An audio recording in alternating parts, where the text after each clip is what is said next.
자, 류석춘 살생부 18명 운명운이라는 저희가 타이틀을 달아봤는데요. 어떤 이야기인지 지금부터 짚어보겠습니다. 자유한국당 소식인데요. 그리 녹록한 상황은 아닙니다.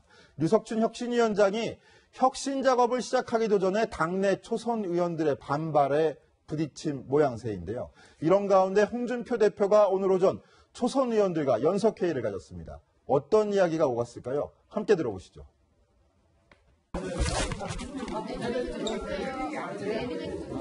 그럼 기토는 한 명도 없었어요?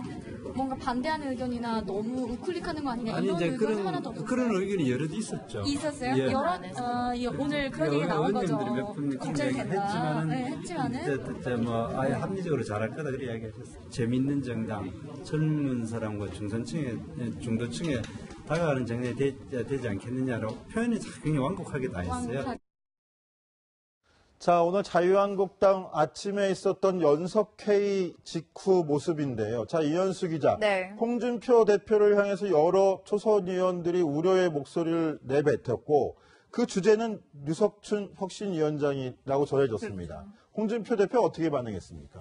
홍준표 대표 이제 이야기 대변인을 통해서 나온 걸 들어보면 유석춘 혁신위원장에 대해서 상당히 두둔하는 발언을 한 것으로 알려져 있습니다. 어제 저희도 소개를 해드렸지만 장제원 의원이죠. 복당파 의원인데 장제원 의원이 SNS상에서 극우 성향이라 좀 우려된다라는 글을 올리자 홍준표 대표랑 설전을 벌였다는 소식 전해드린 바 있는데요. 오늘 초선 의원들 만남에서도 그와 비슷한 의견들이 쏟아져 나왔다고 합니다. 당이 외연을 확장하고 중도로 가야 하는데 이렇게 극우 성향의 인사가 와도 되느냐라고 이야기가 나오자 홍준표 대표 이렇게 이야기했다고 합니다. 류석춘 위원장은 매우 합리적인 사람이다.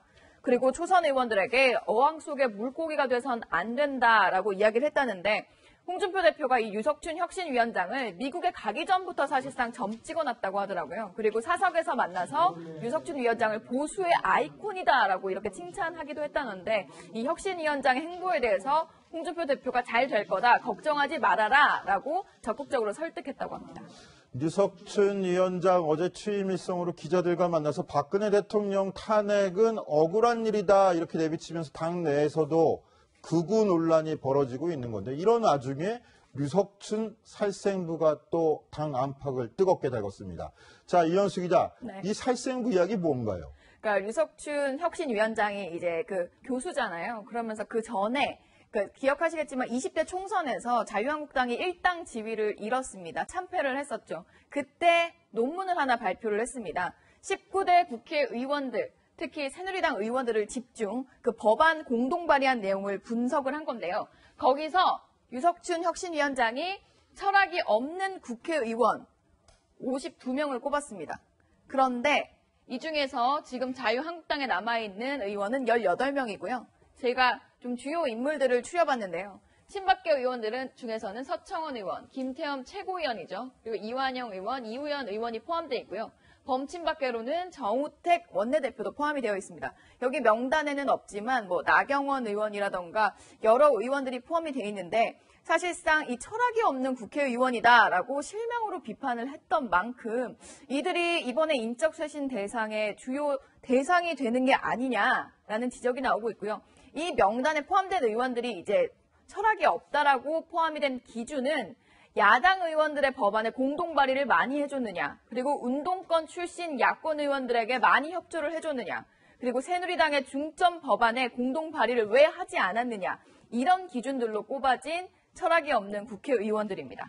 자, 철학이 없는 국회의원이다. 더더군다나 인적쇄신 권한까지 쥐고 있는 신임 혁신위원장이 저런 이야기를 먼저 내뱉었다면 저기에 이름 올린 의원들 간담이 선언할 것도 같은데요. 이현수 기자, 네. 해당 의원들 취재해봤습니까? 네, 제가 통화를 몇 명과 했는데요. 익명으로 이제 어떤 이야기를 했는지 소개를 해드리겠습니다. 우선 한 의원은 유석춘 혁신위원장 임명에 대해서 아주 걱정을 했습니다. 암울하고 암담하다라고 이야기를 했고요. 홍준표 대표가 도대체 무슨 생각인지 모르겠다, 이런 이야기까지 털어놨습니다. 그리고 다른 한 의원은 설마 19대 때 국회 자료를 지금 인적쇄신에 쓰겠느냐, 조금 지켜보자라고 이야기를 하는 사람도 있었습니다. 근데 너무 신기하게 이 명단에 보면 정우택 원내대표도 포함이 되어 있거든요. 근데 정우택 원내대표는 어제 그 류석춘 위원장이 기자회견한 데 대해서 아니 초반에 아직 혁신위가 꾸려지지도 않았는데 너무 현안에 대해서 이야기하는 거 아니냐라고 직격탄을 날린 바 있었는데 오늘 또 기자들이 물어봤습니다. 그 명단에도 포함이 돼 있는데 어떻게 보시냐 그랬더니 당분간 얘기하지 않겠다라면서 노코멘트 하기도 했습니다. 당내에서도 비판과 우려의 목소리가 나오고 있는 상황인데요. 당 밖에서도 그리 환영하는 발언은 나오지 않고 있는 것 같습니다. 자, 이런 와중에 바른정당 하태경 의원이 또 겨냥하고 한마디 내뱉은 것 같은데 어떤 이야기를 했습니까? 하태경 의원이 홍모닝이라고 박지원 홍모닝. 그렇죠. 박지원 국민의당 전 대표가 대선 때 문모닝이란 걸 했었잖아요.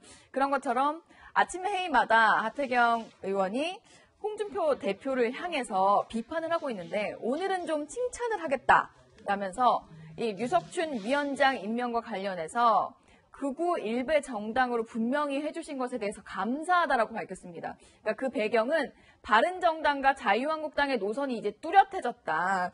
우리는 중도 우파 노선으로 가고 자유한국당은 극우 노선으로 가는 물과 기름처럼 분명하게 해주셔서 정말 감사하다라고 사실상 약간 비아냥된 겁니다. 근데 한국당 당 내에서도 이러한 이야기가 있더라고요. 그 외연 확장을 해야 한다는 의견과 보수를 결집해야 한다는 의견이 좀 나뉘어져 있습니다. 그 와중에 홍준표 대표는 보수 결집에 좀 신경을 쓰는 것 같은데 정의당의 노회찬 의원은 이것을 꼬집었습니다. 한국당이 이제 감각까지 잃어버린 것 같다. 지금 위치에 대해서 인지 기능도 퇴화한 것 같다. 이렇게 이야기를 했는데 이 역시 류석춘 위원장에 대해서 비난의 화살을 쏟아낸 겁니다. 보수가 억울하게 당하고 있다는 근거와 철학을 계속해서 주입하는 보수의 마약 같은 역할을 하고 있다. 이것이 바로 류석춘 위원장이다. 이렇게 이야기를 했는데 보수의 매력을 새로 발굴하거나 지지층을 이렇게 외연을 확대하려는 그 노력 없이 계속해서 본인이 가지고 있는 파이만을 가지고 그것을 똘똘 뭉치려고 하는 홍준표 대표의 이런 정치력에 대해서 의구심이 된다. 이렇게 말하기도 했습니다. 상황이 이렇다 보니 지난 대선 기간 동안 잠시 자유한국당을 떠났다 돌아온 복당파 한숨은 더욱 깊은 것 같습니다.